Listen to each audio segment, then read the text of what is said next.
அதானி குழுமம் சம்பந்தமாக ஒரு கேள்வியை முன் வச்சிருந்தாரு மருத்துவர் திரு ராமதாஸ். இதற்கு தான் செய்தியாளர்கள் முதலமைச்சர் திரு மு.க.ஸ்டாலின் கிட்ட கேள்வியை முன்வைக்க, ஏங்க தினமும் ஏதாவது அறிக்கையா அவர் வெளியிட்டு இருப்பாரு, அவருக்கு வேற வேலையே கிடையாது, அவருக்கெல்லாம் பதில் சொல்ல முடியாது அப்படின்னு கொஞ்சம் கோபமாகவே பேசிட்டு போனாரு முதலமைச்சர். இந்த நிலையில தான் அவருக்கு பதிலடி கொடுக்கிற வகையில அரசியல் ஞான ஒளி என்கிட்ட இல்ல, பிரகாசமான ஞான ஒளி என்கிட்ட இல்ல அப்படின்னு நையாண்டி தொனியில பேசியிருக்காரு மருத்துவர் ராமதாஸ்.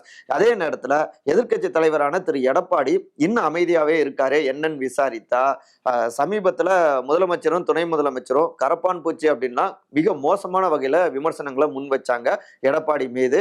அதை ஒட்டி பாமக எந்த விதமான ரியாக்ஷன்ஸும் காட்டல.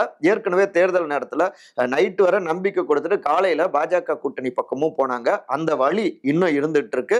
ஆனாலும் பாமகவை எதிர்நிலையில வைக்கல, கவனிச்சுக்கிட்டே இருக்கோம் அப்படிங்கிறாங்க சில மாஜிக்கள்.